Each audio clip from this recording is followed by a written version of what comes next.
ലക്നൌവിൽ കേന്ദ്ര പ്രതിരോധ മന്ത്രി രാജ്നാഥ് സിംഗ് നാമനിർദ്ദേശ പത്രിക സമർപ്പിച്ചു. ആയിരങ്ങൾ പങ്കെടുത്ത റോഡ് ഷോയായി എത്തിയാണ് പത്രിക സമർപ്പണം. ഇത് മൂന്നാം തവണയാണ് രാജ്നാഥ് സിംഗ് ലക്നൌവിൽ നിന്ന് ജനവിധി തേടുന്നത്. അടുത്ത മാസം 20-നാണ് ലക്നൌവിൽ പോളിംഗ്. ക്ഷേത്രത്തിൽ പ്രത്യേക പൂജയ്ക്ക് ശേഷമാണ് രാജ്നാഥ് സിംഗ് റോഡ് ഷോ ആരംഭിച്ചത്.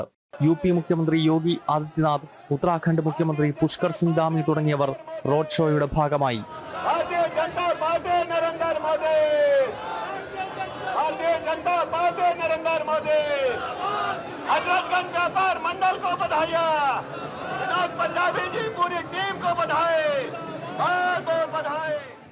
BJPയുടെ ശക്തി കേന്ദ്രമാണ് UPയുടെ തലസ്ഥാനമായ ലക്നൌ.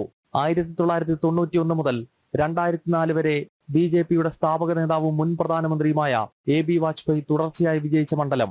പ്രായാധിക്യത്തെ തുടർന്ന് വാജ്പേയി സജീവ രാഷ്ട്രീയം ഉപേക്ഷിച്ചപ്പോൾ ലാൽജി ടണ്ടനിലൂടെ 2009-ൽ BJP മണ്ഡലം നിലനിർത്തി. 2014-ൽ BJPയുടെ ദേശീയ അധ്യക്ഷനായിരിക്കെയാണ് രാജ്നാഥ് സിംഗ് ആദ്യമായി ലക്നൌവിൽ മത്സരിച്ചത്. അന്നത്തെ ഭൂരിപക്ഷം 2,72,000. കഴിഞ്ഞ തെരഞ്ഞെടുപ്പിൽ ഭൂരിപക്ഷം 3,37,000 ഉയർന്നു. ഇത്തവണയും BJP 100% വിജയമുറപ്പിക്കുന്ന രാജ്യത്തെ മണ്ഡലങ്ങളിൽ ഒന്നാണ് ലക്നൌ. ജനം, ഡൽഹി.